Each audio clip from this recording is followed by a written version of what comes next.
Selamat pagi, Shalom. Bapak Ibu sehat? Puji Tuhan, luar biasa. Semangat pagi ya.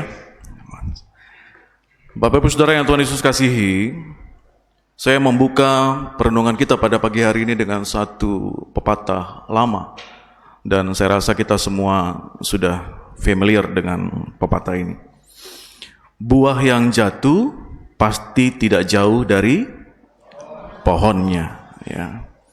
Sebuah pepatah yang mengacu kepada adanya kemiripan sikap, perilaku, dan pola pikir antara orang tua dengan anak-anak mereka. Ya. Itu definisi dari Kamus Besar Bahasa Indonesia untuk pepatah ini. Nah, saya kasih beberapa contoh, Bapak Saudara. Seorang anak yang suka membaca biasanya memiliki orang tua, entah ayah atau ibunya, yang juga suka membaca buku. Ya. Yang lain, contoh lain, seorang anak yang mau menjadi pendeta, biasanya orang tuanya adalah pelayan-pelayan Tuhan atau hamba Tuhan. Sebagian besar Bapak Saudara cerita ini punya kisah yang demikian. Antara orang tua dan anak punya sikap, punya kegemaran yang sama. Tetapi di cerita lain, ada sebagian lain tidak seperti itu. Dan mungkin itu terjadi dengan Bapak Ibu Saudara. Ya. Ada orang tuanya guru, anaknya jadi polisi. Ada. Ada orang tuanya tentara, anaknya jadi pendeta. Ada juga yang lain, dan yang lain ceritanya adalah orang tuanya pendeta, anaknya jadi pengusaha, misalkan ya. Itu untuk profesi. Untuk faktor yang lain, ada orang tua yang anaknya suka pedas, orang tuanya enggak. Ya, itu dari makanan ya. Hal simpel saja. Ada orang tuanya yang suka sekali berolahraga. Tapi kalau sekarang kita lihat anak-anak kita, itu maunya mager, males gerak, maunya di kamar, pakai AC, ada wifi, apalagi game, nonton TikTok. Nah, lalu orang tuanya masuk ke kamar, "Nak, apa sih sulitnya olahraga?" Langsung dibalas sama anaknya, "Begitu sulit, lupakan Rehan," gitu kan. Waduh, kacau ini. Anak TikTok banget ya. Dan cerita lain dari semua keluarga demi keluarga. Ya. Belajar dari bacaan kita pagi ini, Bapak Saudara. Pepatah lama ini juga bisa menggambarkan Samuel bersama dengan anak-anaknya. Anak sulungnya tadi siapa namanya? Ayo, baru kita baca 5 menit yang lalu. Anak sulungnya namanya Yoel. Anak bungsunya Abia. Ya. Pepatah ini gugur, Bapak Ibu. Karena buah yang jatuh ternyata sangat jauh dari pohonnya. Ya. Samuel yang sebagai seorang nabi dan juga sebagai seorang hakim, dia terkenal dengan kepemimpinannya yang bijak di dalam dia mengambil keputusan, di dalam dia mengadili seseorang. Ayat 3 dan ayat 4 itu sangat berbeda dengan Samuel. Yuk, kita baca lagi ayat 3 dan 4. Kenapa kok bisa Pak Pendeta beda ini ya? 1, 2 ya.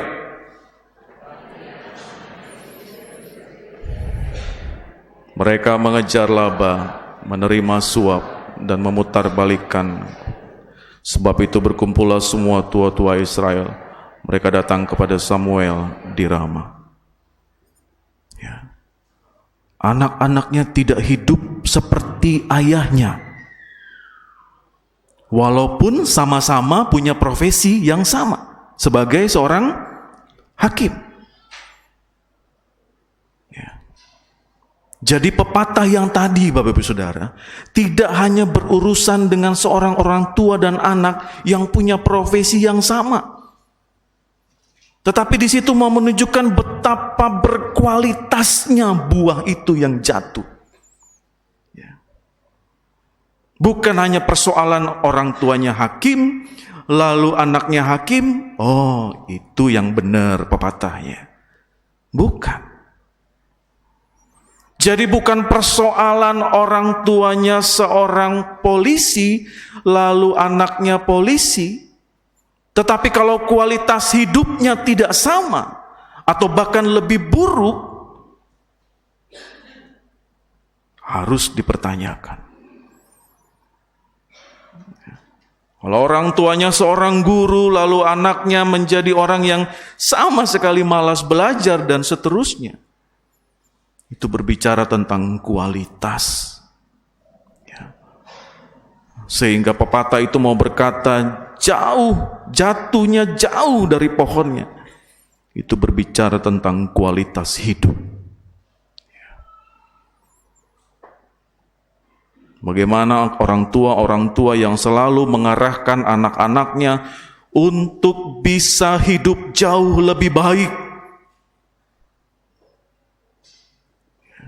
Punya kualitas hidup yang jauh lebih tinggi. Memiliki kesuksesan yang jauh lebih baik daripada orang tuanya. Sehingga proses menuju ke sana, mereka diperlengkapi dengan firman Tuhan. Belajar tentang ketaatan, belajar tentang hal-hal yang baik dari cerita-cerita Alkitab. Belajar dari semua larangan-larangan yang diberikan dalam firman Tuhan, supaya tidak dilanggar, dan sebagainya, dan sebagainya. Ya. Di situ dikatakan Bapak Saudara yang menjadi kata kunci, anak-anak Samuel tidak hidup seperti ayahnya. Ya. Mereka mengejar laba, menerima suap, memutarbalikkan keadilan. Sebuah sikap yang sangat bertolak belakang dengan apa yang selama ini Samuel lakukan dalam sepanjang kehidupan pelayanannya. Sebagai nabi dan sebagai hakim. Ya. Lanjut Bapak Ibu, imbas dari kejadian ini, Samuel mengalami perlakuan yang tidak menyenangkan dari bangsa Israel. Apa yang dialami Bapak Ibu Saudara? Yang pertama, Samuel ditolak karena dia usianya sudah tua. Ya. Yang kedua, Samuel ditolak karena anak-anaknya.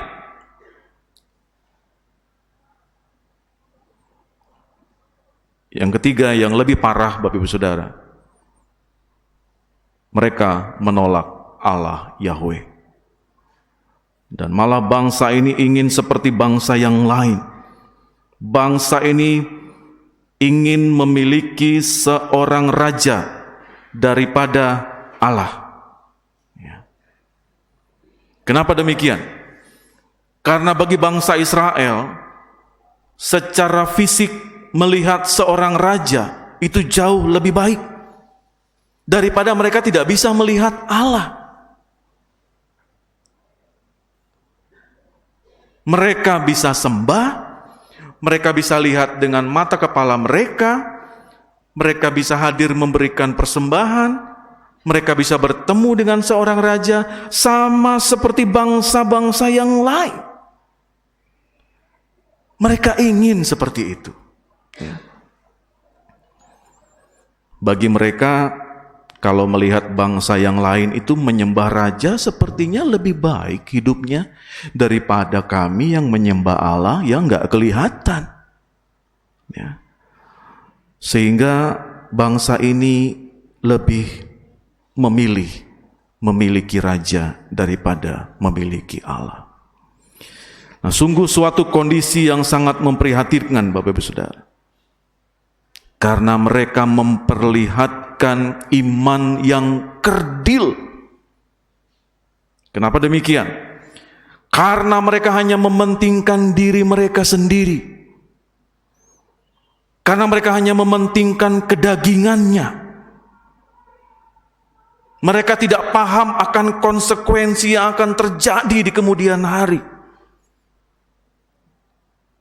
Ada pemaksaan kehendak pribadi di atas kehendak Tuhan. Dan yang terakhir, Bapak-Ibu Saudara, yang lebih parahnya lagi, mereka mencari pemimpin yang sesuai dengan kriteria umat, bukan kriteria Tuhan.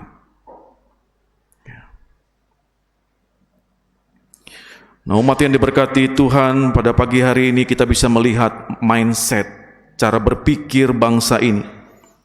Maka kita sudah bisa menebak nasib dari bangsa yang tegar tengkuk ini. Di dalam hal mereka dipimpin oleh raja berdasarkan kriteria mereka sendiri. Bukan karena Allah yang mengutus, bukan karena Allah yang memiliki. Ya. Bapak Ibu bisa baca ayat 10 sampai 18. Apa yang terjadi di situ? Tanpa mereka sadari, sesuatu yang terjadi, hal yang mengerikan akan terjadi di masa depan bangsa ini. Ayat 10 sampai 18 mau mengatakan kepada kita bahwa mereka kehilangan dan dijauhkan dari anugerah Tuhan. Bapak Ibu, kalau kita dijauhkan dari anugerah Tuhan itu ngeri. Ya. Dan itu terjadi dengan bangsa ini. Karena mereka lebih memilih raja daripada Allah. Nah, berdasarkan firman Tuhan ini terdapat beberapa hal penting yang ingin kita renungkan bersama pada pagi hari ini, dan saya mau sampaikan kepada kita semua. Secara khusus bagi kita warga GPIB yang sedang berproses pada kegiatan akbar 5 tahunan, yaitu kita memilih diaken dan penatua. Yang pertama, Bapak Saudara, menjadi seorang pemimpin atau memilih seorang pemimpin, ya, kita harus memenuhi kriteria yang dikhususkan untuk menjadi seorang pemimpin. Yaitu kita harus memenuhi yang namanya kompetensi inti dan fungsional sebagai seorang pemimpin di dalam jemaat. Yoel dan Abia, anak-anak Samuel itu ditolak oleh bangsa Israel karena apa?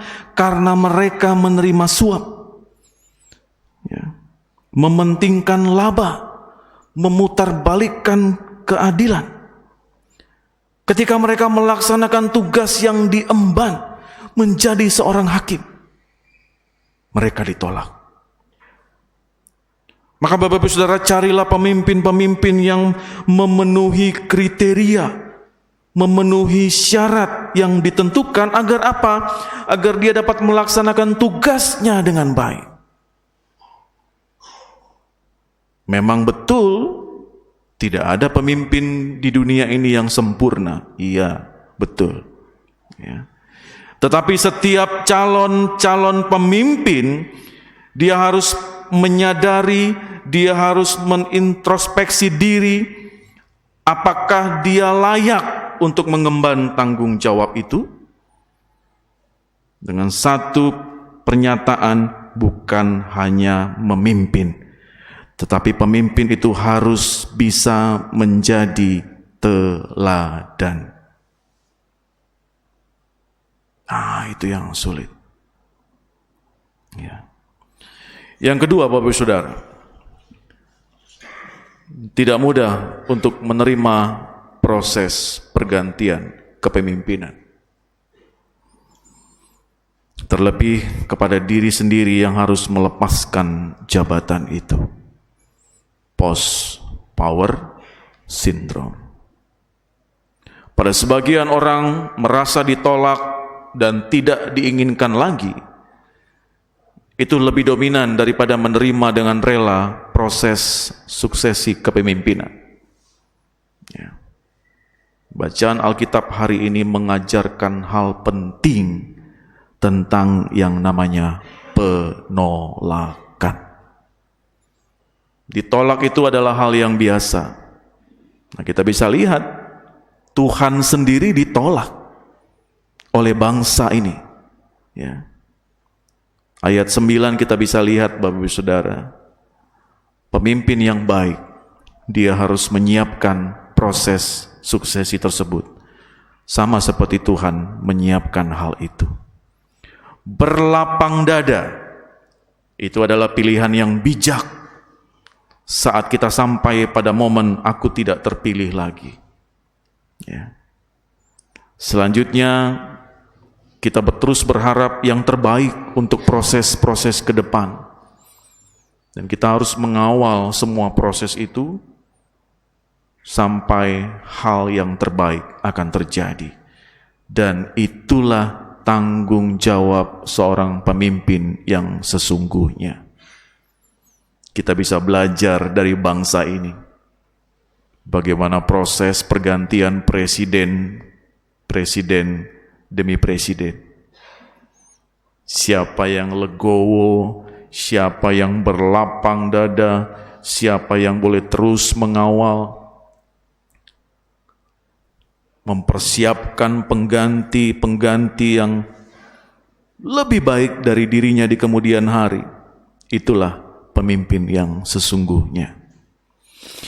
Nah, Bapak Ibu Saudara yang Tuhan Yesus kasihi, penolakan Israel terhadap peranan Tuhan secara langsung ternyata juga menjadi sikap manusia sampai hari ini. Manusia lebih mengandalkan kekuasaan, kebesaran manusia daripada manusia mengandalkan Tuhan. Kita harus akui itu. Ya. Manusia berpikir bahwa kekuasaan manusia itu lebih menjamin hidup mereka dibandingkan mereka harus mengandalkan Tuhan dalam kehidupannya. Ada banyak kesaksian, banyak cerita sampai hari ini, Bapak Saudara. Bagaimana anak-anak Tuhan itu jatuh karena mereka mengandalkan kekuasaan manusia, jabatan, mengandalkan kenikmatan dunia ini, mengandalkan kekuatan dirinya sendiri. Lalu pada saat semuanya itu hilang dalam sekejap, mereka bingung harus berpegang kepada siapa. Contoh sederhana, pada saat kita saat ini merasa bahwa wah, kita punya power, kita punya kesehatan, kita punya segalanya. Belajar dari pandemi COVID-19. Dunia ini terguncang luar biasa. Ya. Dari 2019 sampai hari ini, kita harus meyakini bahwa betapa rapuhnya hidup manusia tanpa keberadaan Tuhan. Pekerjaan hilang dalam sekejap. Ya. Kekayaan orang yang paling kaya di dunia ini pun habis. Tidak bisa dia menghindari virus corona itu. Berapa lama kita tidak hadir di dalam gereja ini? Kita ibadah melalui online. Ya. Lalu banyak orang berkata, aduh kami rindu mau datang ke gereja karena kondisi ini. Begitu mulai ibadah di gereja, Sampai di gereja, dia rindu online. Ya. Makanya dia online di dalam gereja ini. Buka Tokopedia, buka TikTok, ya. Lucu kadang-kadang. Ya, tapi itu yang terjadi dengan kita.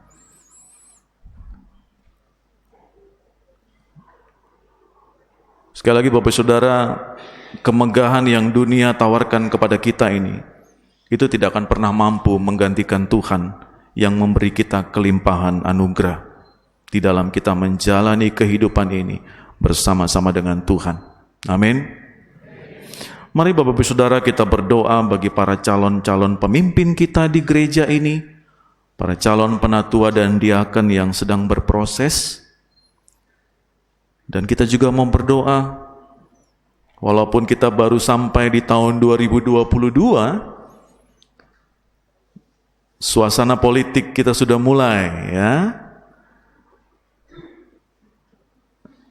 Calon-calon presiden dan wapres sudah mulai bermunculan. Sudah mulai ribut di media-media sosial. Saya mau sampaikan kepada kita, saya harus mengingatkan lagi kepada kita, hati-hati menggunakan medsos. Jangan berkomentar yang bukan bagian kita dan kita tidak berkompeten di dalamnya. Hati-hati untuk meng-share atau membagi segala sesuatunya supaya kita berhikmat di dalam menggunakan teknologi yang saat ini sedang panas-panasnya untuk persiapan Pilpres 2024. Saya mau katakan Bapak Saudara, kita juga harus terlibat aktif berdoa bagi para calon-calon pemimpin bangsa dan negara kita ini. Ya. Masih lama Pak Pendeta. Nggak lama lagi itu. Ya. Dan kita harus terlibat di dalamnya. Terkhusus bagi kita yang tinggal di Provinsi Kepulauan Bangka Belitung, Kota Pangkal Pinang ini, yang boleh terus bertumbuh secara dinamis. Kita punya tantangan-tantangan baru. Ya. Walaupun kita sudah lama di tengah kota ini, kita akan segera punya tetangga baru. Masjid Agung. Ya. Kita harus bertumbuh, punya iman yang dinamis. Kita harus bersikap seperti apa? Kita harus bagaimana dengan keimanan kita? Ya. Tetapi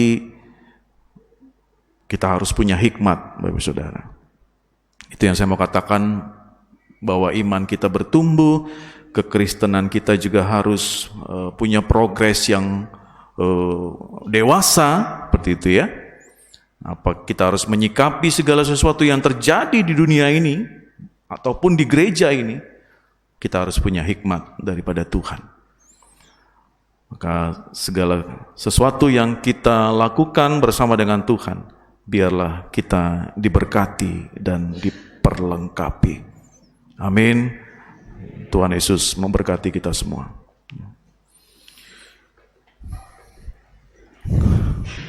Sambil kita bersaat teduh, merespon firman Tuhan, kita akan mendengarkan persembahan pujian.